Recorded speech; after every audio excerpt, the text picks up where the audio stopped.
نحمده ونصلي على رسوله الكريم اما بعد فاعوذ بالله من الشيطان الرجيم بسم الله الرحمن الرحيم رب اشرح لي صدري ويسر لي امري واحلل عقدة من لساني يفقهوا قولي.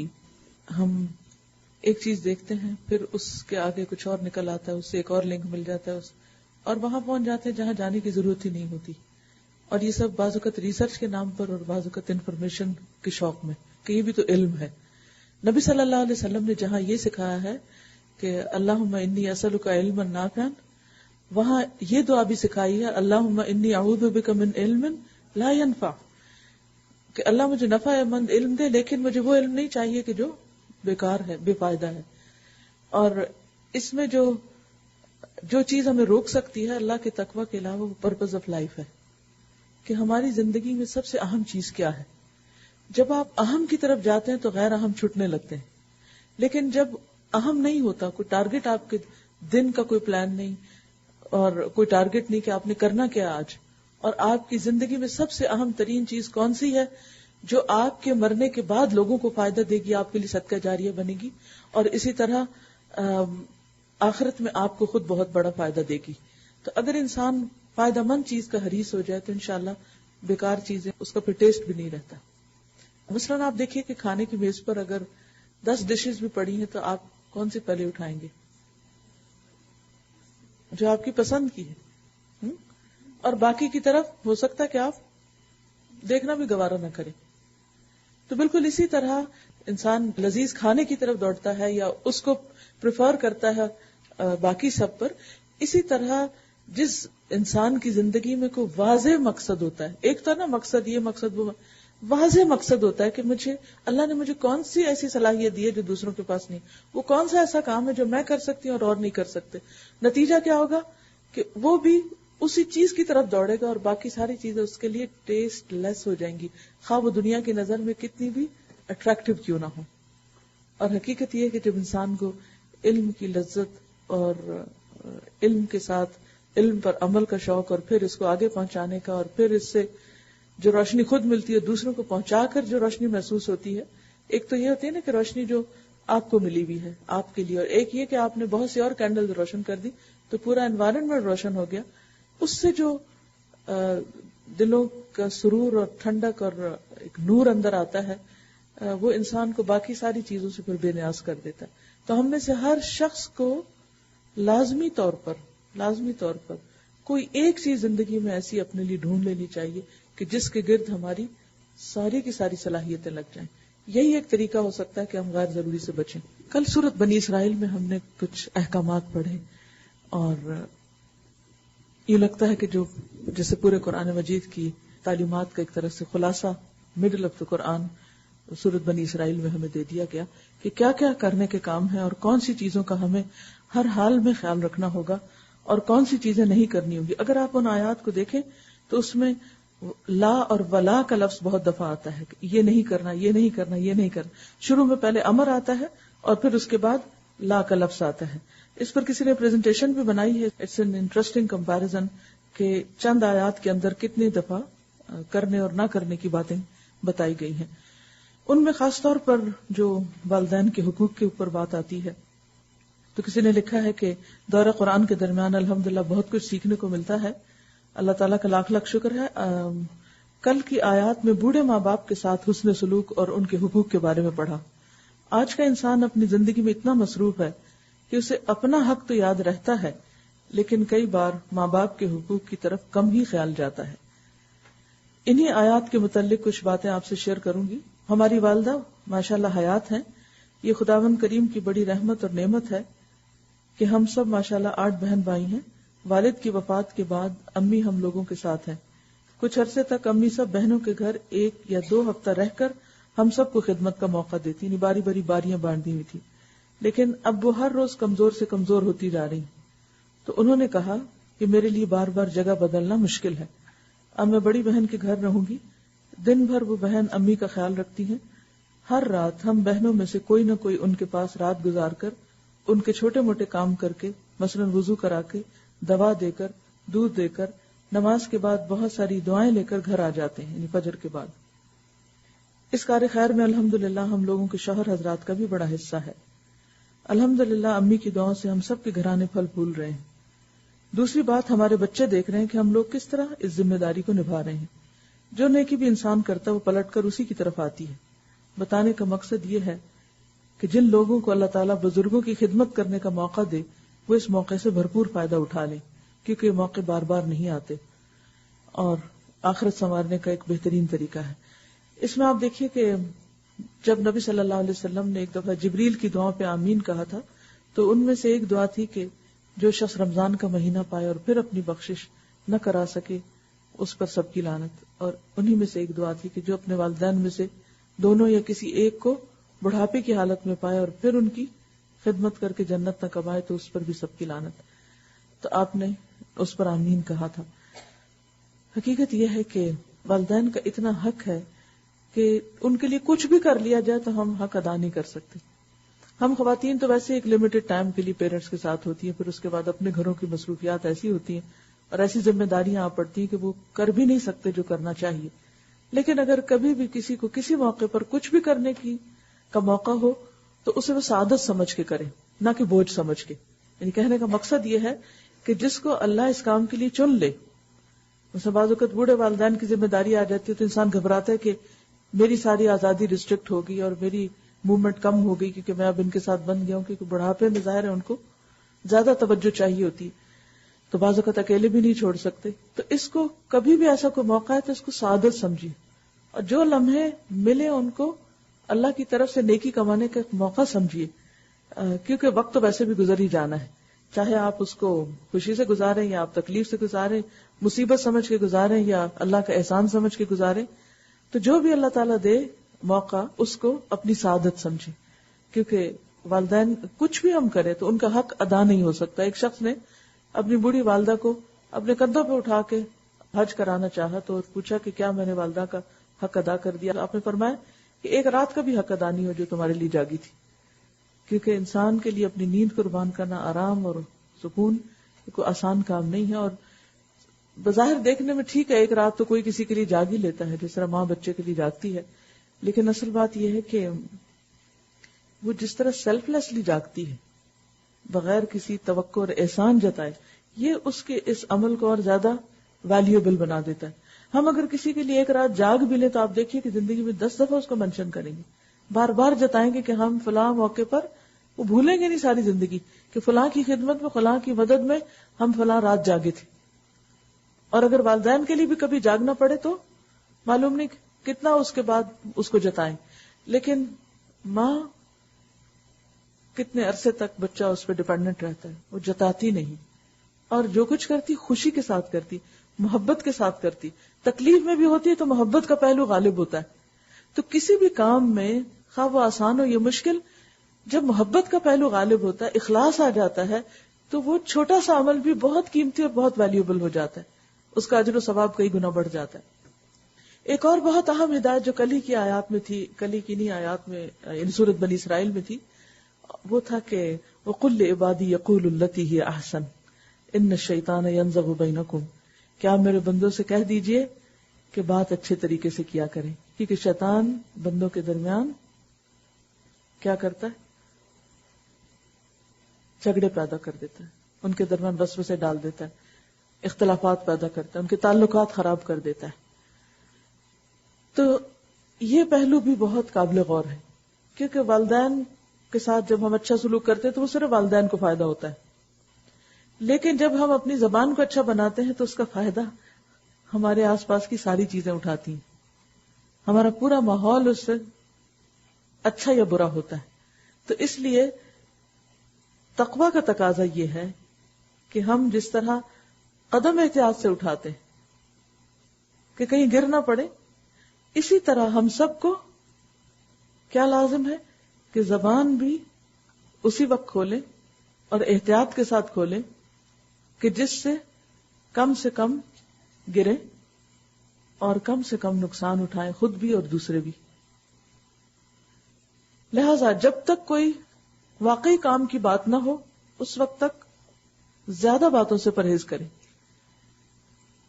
تو آداب کلام میں چند ایک باتیں یاد کرانا چاہوں گی. حدیث میں آیا ہے کہ پیغمبر اسلام صلی اللہ علیہ وسلم نے فرمایا، خدا اس شخص پر رحم کرے جس نے بھلی بات کہی اور اس کا فائدہ اٹھایا، یا وہ چپ رہا اور اس نے سلامتی پائی۔ تو ایسے شخص کے لیے دعا ہے اللہ کے رسول کی کہ اللہ اس پر رحمت کر دے، جو اچھی بات کرے اور اس اچھی بات کے ذریعے فائدہ اٹھائے، یعنی اجر کمائے، یا پھر اچھی بات کوئی نہیں کرنے کو تو خاموش رہے اور سلامت رہے، محفوظ رہے، نہ خود نقصان اٹھائے نہ کسی اور کو دے۔ اس دنیا میں جس طرح بولنا ایک کام ہے، اسی طرح چپ رہنا بھی ایک کام ہے۔ کبھی حالات کا تقاضا یہ ہوتا ہے کہ آدمی بولے، اور کبھی یہ بھی ضروری ہوتا ہے کہ آدمی چپ رہے۔ وہ آدمی خوش قسمت ہے جو اس فرق کو جانے کہ کب بولنا ہے اور کب چپ رہنا ہے۔ ایسا آدمی خود بھی کامیاب ہوگا اور دوسروں کو بھی اس سے کامیابی کا تحفہ ملے گا، یعنی وہ کسی سے نقصان نہیں اٹھائے گا نہ کسی کو دے گا، جو اس فرق کو جان لے۔ آدمی کو کب بولنا چاہیے، اس کی دو لازمی شرطیں ہیں۔ ایک یہ کہ اس کے پاس کوئی ایسی بات ہو جو سچ مچ کہنے کے قابل ہو، یعنی ورتھ سیئنگ ہو۔ یہ بات وہ ہوتی ہے جس پر آدمی نے مدتوں غور کیا ہو، اس نے نہایت سنجیدگی کے ساتھ اس کے بارے میں ایک رائے قائم کی ہو۔ اس کا بولنا اپنی ذات کو نمایاں کرنے کے لیے نہ ہو، بلکہ تمام تر سننے والوں کی خیر خواہی میں ہو۔ یہ بڑا اہم نقطہ ہے۔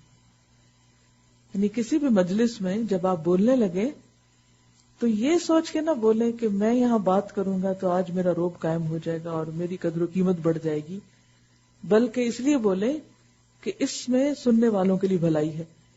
لہٰذا آپ پھر اس وقت خاموش نہیں رہیں گے جب آپ کے پاس کوئی قیمتی بات ہو بولنے کے لیے جس سے دوسروں کو فائدہ ہو سکتا ہو، تو آپ کیا چاہیں گے؟ حریص ہوں گے خیر خواہی کے جذبے کے تحت کہ میں دوسرے کو فائدہ پہنچاؤں، پھر آپ چپ نہیں رہیں گے، آپ بولنا چاہیں گے۔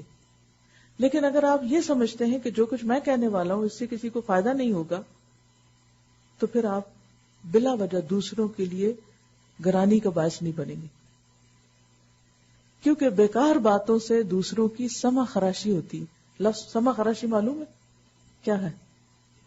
اسکریچ، خراش کہتے ہیں نا اسکریچ کو۔ تو جس طرح سکن پہ اسکریچ آ جاتے ہیں، اسی طرح کانوں پہ بھی اسکریچ آتے ہیں، اور اسکریچ جو ہے وہ پینفل ہوتا ہے، اریٹیٹنگ ہوتا ہے۔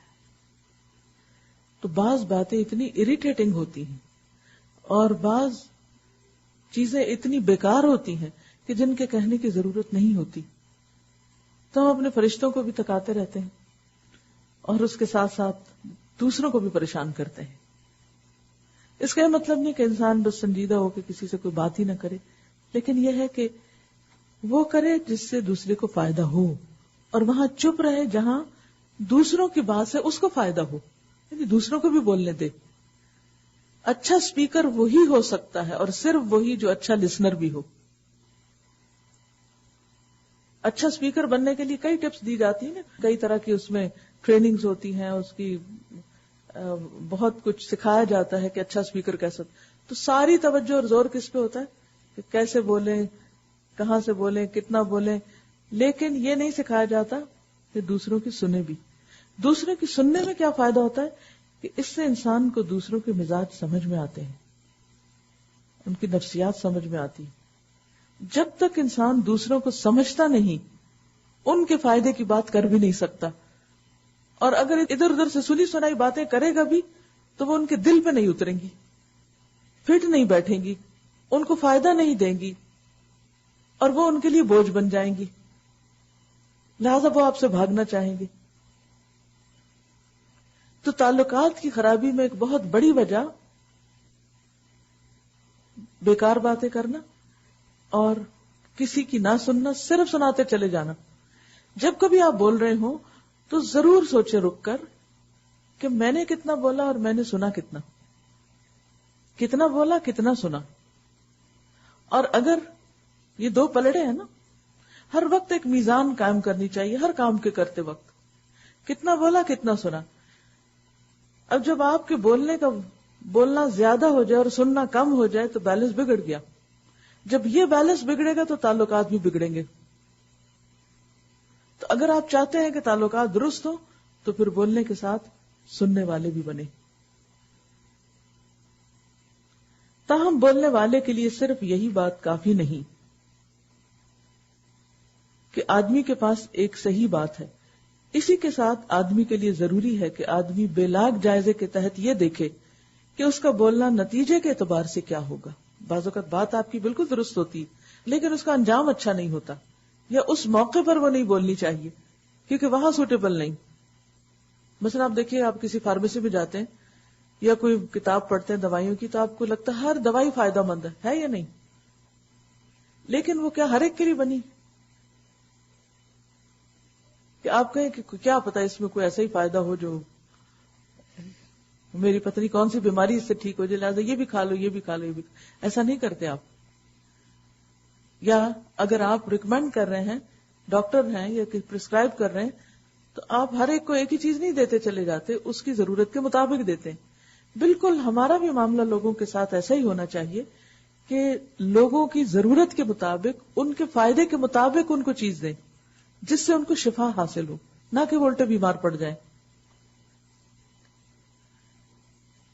اسی کے ساتھ آدمی کے لیے ضروری ہے کہ آدمی بے لاگ جائزے کے تحت یہ دیکھے کہ اس کا بولنا نتیجے کے اعتبار سے کیا ہوگا. بولنا صرف بولنے کے لیے نہیں ہوتا بلکہ کسی نتیجے کے لیے ہوتا ہے. آدمی کو چاہیے کہ صرف اس وقت بولے جبکہ اس کو یقین ہو کہ اس کا بولنا کوئی مثبت نتیجہ پیدا کر سکتا ہے, فائدہ مند چیز سامنے آئے گی. مثلا اگر آپ کچن میں جاتے ہیں اور دیکھتے ہیں کہ بلینڈر آپ کا بہت اچھا کام کرتا ہے اور آپ اس میں کچھ بھی ڈالے بغیر صرف اس کو آن کر دیتے ہیں اور وہ چلے جاتا ہے, 15 منٹ چلنے کے بعد بھی اسے کیا نکلے گا؟ کچھ بھی حاصل نہیں ہوگا.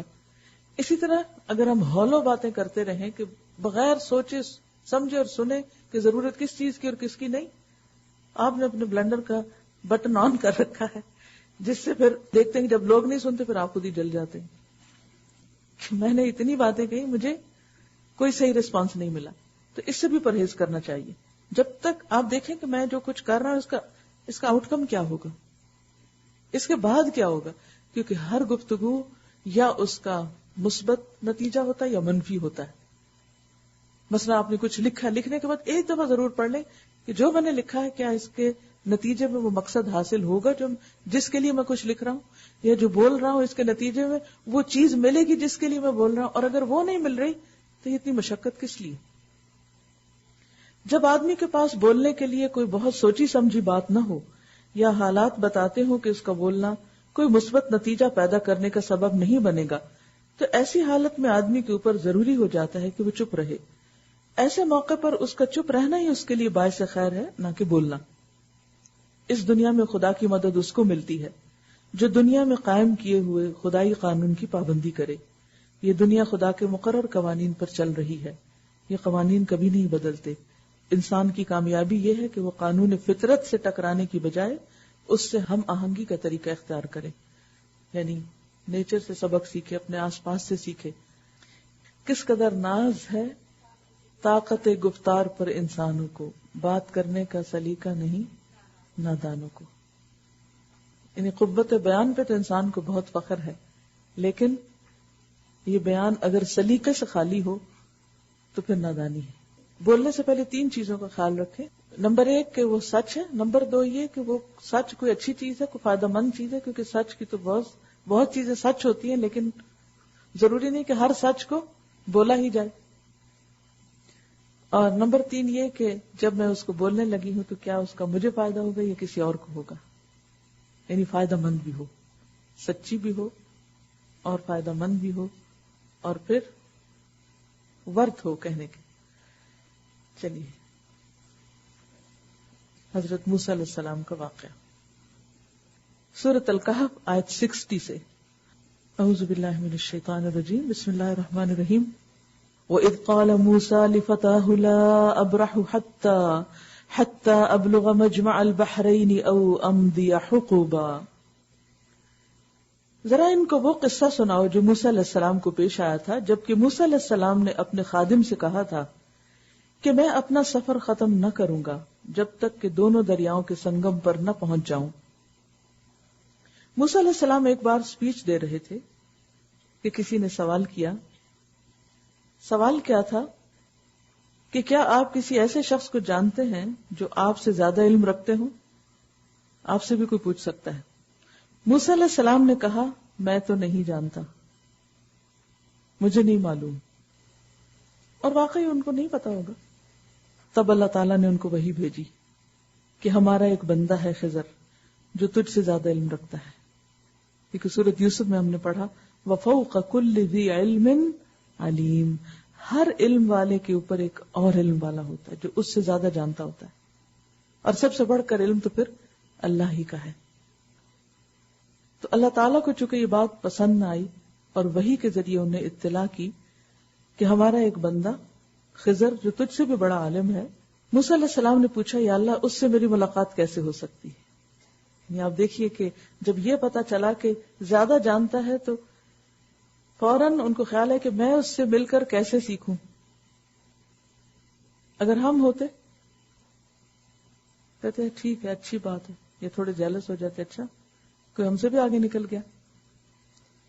اللہ تعالیٰ نے فرمایا جہاں دونوں سمندر ملتے ہیں وہاں ہمارا وہ بندہ بھی ہوگا. نیز فرمایا کہ مچھلی ساتھ لے جاؤ. جہاں مچھلی تمہاری ٹوکری سے نکل کر غائب ہو جائے تو سمجھ لینا یہی وہ مقام ہے. کیونکہ آپ دیکھیں کہ سمندر کے کنارے چلتے چلتے عام طور پر درخت بھی نہیں ہوتے، کوئی اور نشان نہیں ہوتے، تو اللہ تعالیٰ نے ایک نشانی بھی ساتھ دے دی. چنانچہ انہوں نے مچھلی لی اور سفر شروع کر دیا. موسیٰ علیہ السلام علم کا کتنا شوق رکھتے ہیں، اس کے لیے کس طرح اپنے جذبات کا اظہار کرتے ہیں. انہوں نے اپنے خادم یوشع بن نون جو ان کے شاگرد تھے ان کو ساتھ لیا، جو نوجوان تھے، اور کہا کہ میں اپنا سفر ختم نہ کروں گا جب تک کہ دونوں دریاؤں کے سنگم پر نہ پہنچ جاؤں، جب تک منزل تک نہ پہنچ جاؤں میں چلتا ہی رہوں گا. او امضی حقبا، صدیوں چلتا رہوں گا. اس میں ہمارے لیے سبق ہے کہ ہمیں بھی سیکھنے کے لیے کبھی اپنا سفر ختم نہیں کرنا چاہیے.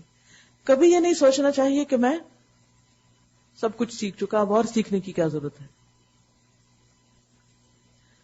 بس جب وہ ان کے سنگم پر پہنچے، اور اسی طرح ایک اور بات یہ پتہ چلتی ہے کہ جب بھی ہمیں یہ احساس ہو، یہ پتہ چلے کہ کسی شخص کو ہم سے زیادہ نالج ہے، تو اس سے سیکھنے میں کبھی بھی آر محسوس نہیں کرنی چاہیے. علم میں اضافہ وہ چیز ہے جس کی دعا نبی صلی اللہ علیہ وسلم کو بھی مانگنے کے لیے کہا گیا، وَقُلْ رَبِّ زِدْنِي عِلْمًا. بہرحال جب وہ ان کے سنگم پر پہنچے، یعنی دو دریاؤں کے سنگم پر، تو اپنی مچھلی سے غافل ہو گئے، خیال نہ رہا، اور وہ نکل کر اس طرح دریا میں چلی گئی جیسے کوئی سرنگ لگی ہو. یعنی نکلی ٹوکری سے اور سیدھی دریا کے اندر. شاگرد نے سوچا، کہا جاتا روایات میں آتا ہے کہ موسیٰ علیہ السلام شاید آرام کر رہے تھے.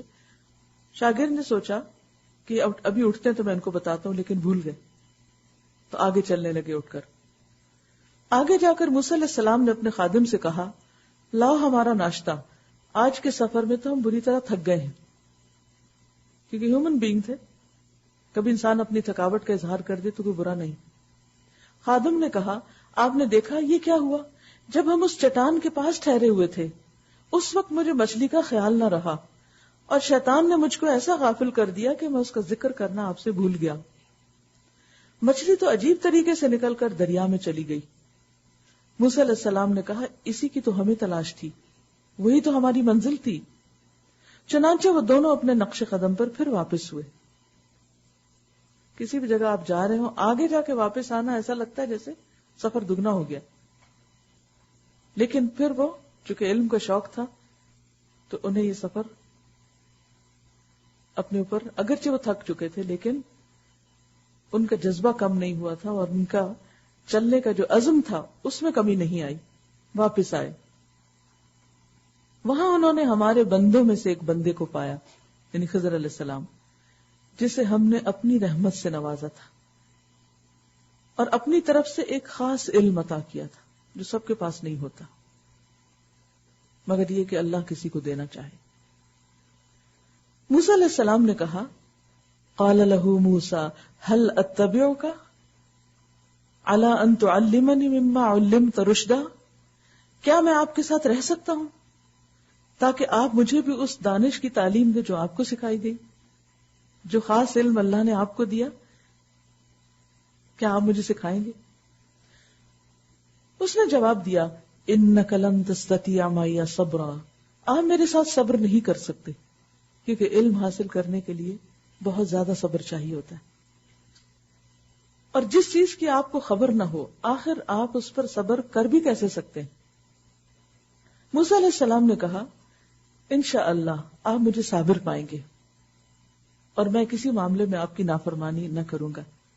کیسا استاد اور کیسا شاگرد، کیا بہترین اخلاق ہے استاد کا کہ پہلے کہا کہ یہ جو میرے پاس علم ہے اس کا سیکھنا بڑا مشکل ہے، اس کے لیے زیادہ صبر چاہیے، اور پھر شاگرد کی رعایت کرتے ہوئے کہا کہ تمہارا بھی قصور نہیں، کیونکہ انسان کی یہ نیچر ہے کہ جس چیز کا اسے پتہ نہ ہو اس پر وہ صبر نہیں کر پاتا۔ لیکن موسیٰ علیہ السلام کیا کہتے ہیں؟ آپ مجھے صابر پائیں گے، اپنی ولنگنس شو کرتے ہیں، اپنے ڈٹرمینیشن ظاہر کرتے ہیں۔ تو اس سے یہ بھی پتہ چلتا ہے کہ اگر کبھی استاد کسی وجہ سے یہ کہہ دے کہ آپ یہ نہیں سیکھ سکتے تو ہمت نہیں ہارنی چاہیے، کوشش کرتے رہنا چاہیے، یعنی ہمیشہ ہوپفل رہے، کبھی یہ نہ سوچے یہ ہوگا نہیں، یہ کر نہیں سکتے، یہ کیا ہوگا، یہ کیسے ہوگا، نہیں، سب کچھ ہوگا۔ شیطان کا کام ہوتا ہے میں مایوس کرنا۔ جب انسان ارادہ کر لیتا ہے نا، نیت کر لیتا ہے، تو اللہ تعالیٰ راستے بھی آسان کر دیتا ہے۔ موسیٰ علیہ السلام نے کہا انشاءاللہ آپ مجھے صابر پائیں گے اور میں کسی معاملے میں آپ کی نافرمانی نہ کروں گا۔ سیکھنے کے لیے یہ بھی ضروری ہوتا ہے کہ استاد جس طریقے پر سکھانا چاہے یا جو کرنے کو کہے وہ انسان کرتا بھی چلا جائے، کیونکہ وہ اپنے تجربے کی بنا پر کچھ چیزیں ایسی بتاتا ہے جو بعض اوقات شاگردوں کو پتہ نہیں ہوتی اور انہیں مشکل نظر آتا ہے۔ تو استاد نے ایک شرط لگا دی، کہا اچھا اگر آپ میرے ساتھ چلتے ہیں تو مجھ سے کوئی بات نہ پوچھیں، نو کوسچنز، جب تک کہ میں خود اس کا آپ سے ذکر نہ کروں۔ اس سے یہ پتہ چلتا ہے کہ سکھانے والے کے پاس آزادی بھی ہونی چاہیے، چوائس ہونی چاہیے کہ وہ جو سکھانا چاہتا ہے اور جس طریقے پر سکھانا چاہتا ہے اور جس چیز کو وہ افیکٹو پاتا ہے اس کو استعمال کر سکے۔ اب وہ دونوں روانہ ہوئے۔ یہ کلاس روم میں سیکھنا نہیں ہے، یہ پریکٹیکل لائف میں سیکھنا ہے، یہ ایک ٹرپ ہے، اسٹڈی ٹرپ ہے، راہ چلتے ہوئے سیکھ رہے ہیں۔ عام طور پر جب ہم علم سیکھنے سکھانے کی بات کرتے ہیں تو ہمیں صرف ایک ٹپیکل کلاس روم یاد آتا ہے، اس میں انسان انفارمیشن تو پاس کر دیتا ہے ایک دوسرے کو، لیکن تجربہ اور حکمت اور وزڈم کلاس روم کے باہر ملتی ہے انسان کو۔ جب عملی زندگی میں انسان مختلف سچویشنز کے مطابق صحیح رویہ اختیار کرتا ہے یا استاد کچھ چیزیں کر کے دکھاتا ہے۔ اب وہ دونوں روانہ ہوئے، یہاں تک کہ جب وہ کشتی میں سوار ہو گئے تو اس شخص نے کشتی میں شگاف ڈال دیا، خضر نے کشتی میں سوراخ کر دیا۔ موسیٰ علیہ السلام نے کہا آپ نے اس میں شگاف ڈال دیا تاکہ سب کشتی والوں کو ڈبو دیں، انہوں سے صبر نہیں ہوا، کیونکہ آپ دیکھیں کہ سمندر میں ہو، کشتی پہ بیٹھے ہو اور کوئی کشتی میں سوراخ کرے تو آپ میں سے کس کا کیا ری ایکشن ہوگا؟ کیا اس سے کم جو موسیٰ علیہ السلام کا تھا؟ کیونکہ اس میں سب کی جان کا خطرہ تھا، تو چپ نہیں رہے۔ اس پر خضر نے کیا کہا؟ قال الم اقل انک لن تستطیع معی صبرا، کہ تم صبر نہیں کر سکتے؟ موسیٰ علیہ السلام فوراً عاجزی کے ساتھ پورے ہمبل ہو کے کہتے ہیں لا تؤاخذنی بما نسیت ولا ترہقنی من امری عسرا، بھول چوک پہ مجھے نہ پکڑیے، میں بھول گیا تھا، I'm sorry، میرے معاملے میں آپ ذرا سختی سے کام نہ لیں۔ یعنی اگر شاگرد یہ دیکھتا ہے کہ استاد بہت سخت ہے تو وہ اپنا کنسرن شو کر سکتا ہے، اس میں بھی کوئی حرج نہیں۔ اصل چیز ہے کہ تعلقات میں صداقت ہونی چاہیے، آرٹیفیشلٹی اور تصنع اور اوپر اوپر کا ادب احترام اور اندر دل میں کوڑ انجل، یہ چیزیں نہیں ہونی چاہیے۔ صاف سینے صاف دل کے ساتھ انسان کو ایک دوسرے کے ساتھ معاملہ کرنا چاہیے، اور علم میں دلوں کی صفائی یہ بہت ضروری ہوتی۔ اگر آپ کو استاد کی کسی بات سے اتفاق نہیں یا کوئی طریقہ ٹھیک نہیں یا کوئی بات سمجھ نہیں آ رہی تو سر نہیں ہلانا چاہیے ایسی ایسی، کیونکہ یہ احترام نہیں ہے کہ نہ بھی سمجھ آئے تو پھر بھی کہیں ہاں آ گئی سمجھ۔ پھر وہ دونوں چلے، فانطلقا، یہاں تک کہ ان کو ایک لڑکا ملا اور اس شخص نے اسے قتل کر دیا۔ پہلے تو کشتی ڈبونے لگے تھے، اب بچے کو مار دیا. موسیٰ علیہ السلام نے کہا آپ نے ایک بے گناہ کی جان لے لی، حالانکہ اس نے کسی کا خون نہیں کیا تھا، کیونکہ ان کو یہ فعل جسٹیفائڈ نہیں تھا. کہ یہ کیسے؟ اگر آپ کے سامنے کوئی کسی کو قتل کرے اور آپ ایک متقی پرہیزگار انسان ہیں تو آپ کا ری ایکشن کیا ہوگا؟ ہاں ٹھیک ہے کر دیا، استاد ہے کر دیا.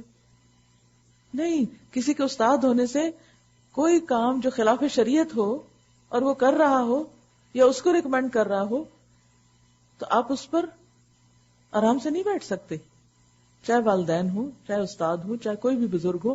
اگر وہ کوئی ایسی حرکت کر رہے ہیں جو دین کے خلاف جاتی ہے تو ان کو بھی بتایا جا سکتا ہے اور بتانا چاہیے. موسیٰ علیہ السلام کو چونکہ شریعت ملی تھی، وہ اپنے اعتبار سے اپنا فرض پورا کر رہے ہیں، لیکن چونکہ وہ سال سے نبی ہیں، لوگوں کو بتانے والے ہیں، اب اس وقت وہ شاگرد کی حیثیت میں ہے. تو بعض اوقات آپ نے دیکھا ہوگا کہ جو لوگ خود پڑھے لکھے ہوتے ہیں جب وہ کسی مجلس میں بیٹھتے ہیں کچھ سیکھنے سننے کے لیے تو عموماً وہ کچھ نہ کچھ ضرور اپنی رائے کا اظہار کرتے ہیں، اور کرنا بھی چاہیے. 16واں پارہ. اس نے کہا میں نے تم سے کہا نہ تھا کہ تم میرے ساتھ صبر نہیں کر سکتے؟ موسیٰ علیہ السلام نے کہا اس کے بعد اگر میں آپ سے کچھ پوچھوں تو آپ مجھے ساتھ نہ رکھیے. نبی صلی اللہ علیہ وسلم فرمایا کہ رحم اللہ موسیٰ، اللہ موسیٰ علیہ السلام پر رحم فرمائے، اگر وہ یہ نہ کہتے تو ہم اور بھی بہت سی باتیں جانتے، یعنی کچھ اور واقعات بھی سامنے ہوتے، کچھ اور بھی سیکھنے کو ملتا. تو انہوں نے کہہ دیا کہ اب تیسرا چانس ہے، 2 چانس مل چکے تھے، اب یہ لاسٹ چانس تھا، لیجیے اب تو میری طرف سے آپ کو عذر مل گیا. پھر وہ آگے چلے یہاں تک کہ ایک بستی میں پہنچے اور وہاں کے لوگوں سے کھانا مانگا، مگر انہوں نے ان دونوں کی ضیافت سے انکار کر دیا. وہاں انہوں نے ایک دیوار دیکھی جو گرا چاہتی تھی، اس شخص نے اس دیوار کو پھر قائم کر دیا. دیوار بنا دی ان لوگوں کی جنہوں نے کھانا نہیں دیا اور جن کا کوئی قصور نہیں تھا، بظاہر ان کو نقصان دیا. موسیٰ علیہ السلام نے کہا اگر آپ چاہتے تو اس کام کی اجرت لے سکتے تھے. اب یہ اعتراض تو نہیں کیا، مشورہ ہی دیا تھا. اس نے کہا بس میرا تمہارا ساتھ ختم ہوا، میں نے کہا تھا نا کہ کوئی بات نہیں کرنا. اب میں تمہیں ان باتوں کی حقیقت بتاتا ہوں جن پر تم صبر نہ کر سکے. اس کشتی کا معاملہ یہ ہے کہ وہ چند غریب آدمیوں کی تھی جو دریا میں محنت مزدوری کرتے تھے. میں نے چاہا کہ اسے عیبدار کر دوں کیونکہ آگے ایک ایسے بادشاہ کا علاقہ تھا جو ہر کشتی کو زبردستی چھین رہا تھا. تو ڈر کیا تھا کہ ان یتیموں کی، مسکینوں کی جو کشتی ہے وہ چھن جائے گی، لیکن اگر اس میں سوراخ ہوگا تو بادشاہ اس کو اگنور کر دے گا اور اس طرح کشتی بچ جائے گی. رہا وہ لڑکا تو اس کے والدین مومن تھے. ہمیں اندیشہ ہوا کہ یہ لڑکا اپنی سرکشی اور کفر سے ان کو تنگ کرے گا، اس لیے ہم نے چاہا کہ ان کا رب اس کے بدلے ان کو ایسی اولاد دے جو اخلاق میں بھی بہتر ہو اور جس سے صلہ رحمی بھی زیادہ متوقع ہو. مفسرین نے اس کی تفسیر میں کہا ہے کہ ان والدین کو لڑکے کے بعد لڑکی دی گئی، یعنی ابدلا بالجاریہ، لڑکی ملی ان کو. اب آپ دیکھیں کہ لڑکی جو ہوتی ہے وہ عام طور پر لڑکے کے مقابلے میں زیادہ صلہ رحمی کرتی، رشتوں کو زیادہ جوڑتی، ماں باپ کی زیادہ کیئر کرتی ہے. یہ بعض اوقات خاندانوں کو بنانے اور بگاڑنے میں اس کا ایک بہت بڑا ہاتھ ہوتا ہے. مرد حضرات جو ہوتے ہیں وہ عام طور پر اتنی تفصیلات نہیں جانتے، خاندان میں کون کون ہے، کس کو کیا دینا ہے لینا ہے، کون بیمار ہے، کس کا حال پوچھنا ہے، یہ کام کون کرتی؟ عورتیں کرتی. لیکن عموماً لڑکی کی پیدائش کو کچھ اچھی بات نہیں سمجھا جاتا. نبی صلی اللہ علیہ وسلم نے فرمایا لا تکرہ البنات، لڑکیوں سے نفرت نہ کرو، فإنہن المونسات الغالیات، کیونکہ وہ محبت کرنے والی ہوتی ہیں، انس رکھنے والی ہوتی ہیں، قیمتی ہوتی ہیں، ویلیوبل ہوتی ہیں. غالیات، غالیہ کہتے ہیں قیمتی چیز کو. تو بات یہ ہے کہ بیٹے کا اپنا کام ہوتا ہے اور بیٹی کا اپنا. تو ہم نے چاہا کہ ان کا رب اس کے بدلے ان کو ایسی اولاد دے جو اخلاق میں بھی اس سے بہتر ہو اور جس سے صلہ رحمی بھی زیادہ متوقع ہو. عموماً کیا ہوتا ہے کہ بیٹا اگر فوت ہو جائے اور اس کے بعد بیٹی ہو جائے تو لوگ کس قدر غمگین ہوتے ہیں. یعنی آپ سوچئے کسی ایسی سچویشن کو سامنے لا کے دیکھیے کہ کسی کا بیٹا تھا اور جوان ہو گیا اور پھر اللہ نے اس کو لے لیا، اس کے بعد دوبارہ اللہ نے ان کو اولاد دی اور وہ بیٹا نہیں تھا بلکہ بیٹی تھی. کوئی کہے گا کہ یہ اچھا ہوا ان کے ساتھ؟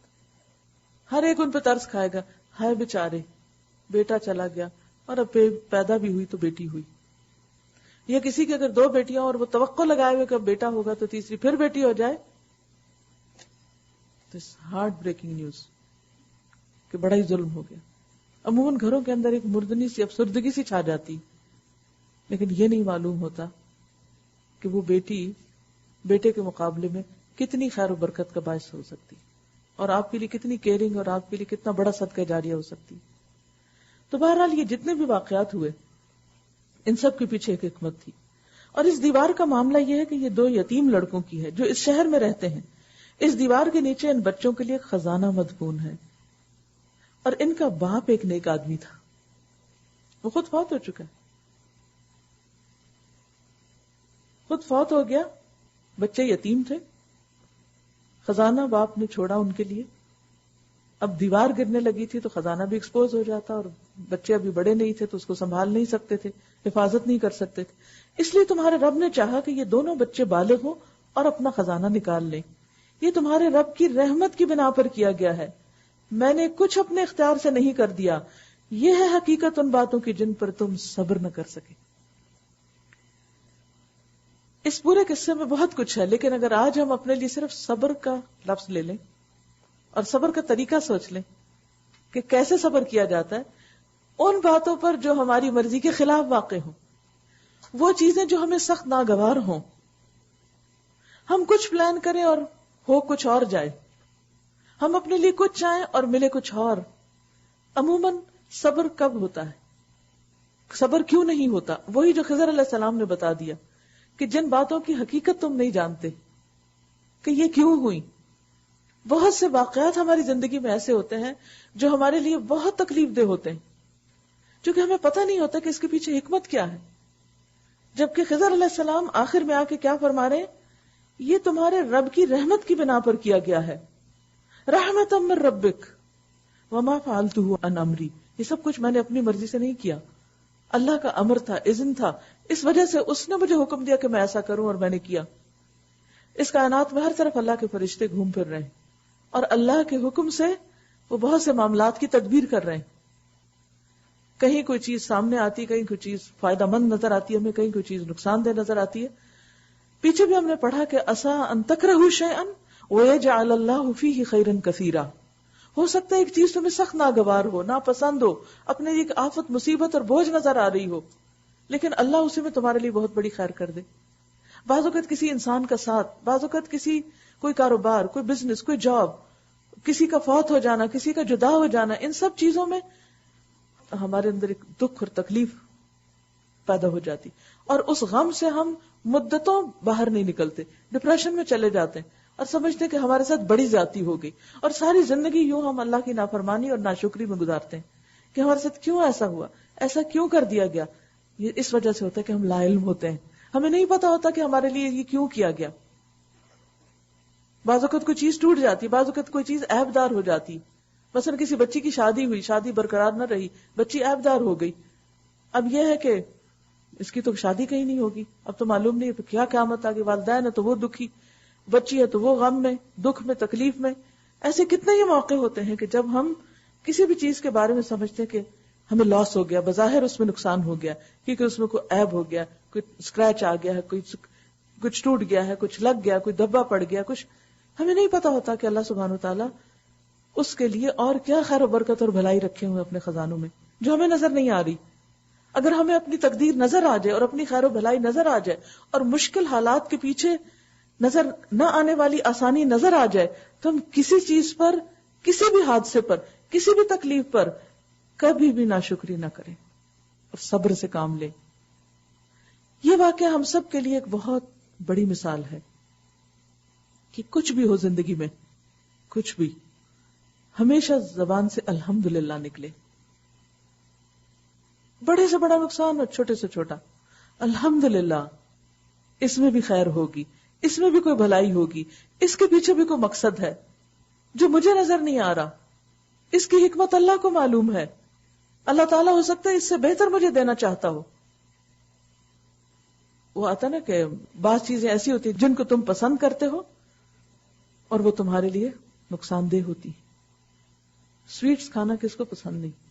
ہر شخص کو کینڈی اچھی لگتی، چھوٹے سے بیبی سے لے کر بڑے کو، بوڑھوں اور بچوں سب کو برابر کی پسند ہوتی. لیکن کینڈیز کتنی نقصان دہ ہیں. سب سے پہلے تمہارے دانتوں کی دشمن، اور اس کے بعد بھی صرف ایک ٹیسٹ کے سوا عام طور پر ان میں کیا ہوتا ہے؟ کچھ بھی نہیں. لیکن اس کے باوجود ہم باز کہاں آتے ہیں، جانتے بوجھتے ہوئے کہ نقصان دہ، چونکہ پسند ہے، کوئی خاص فلیور پسند ہے، کوئی خاص ڈرنک پسند ہے، بس صرف چونکہ پسند ہے اس لیے کر رہے ہیں.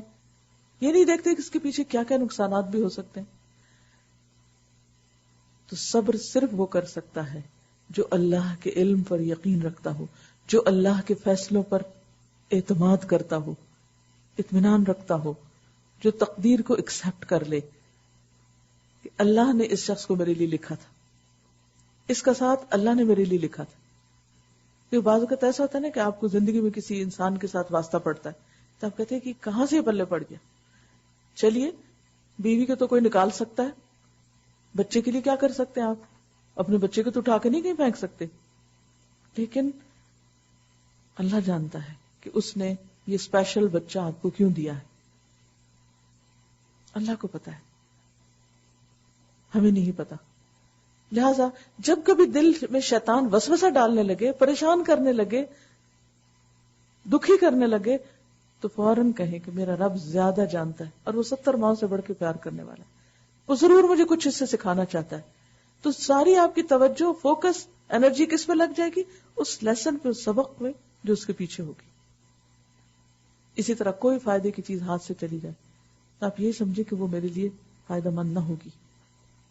اللہ جانتا ہے اور میں نہیں جانتی.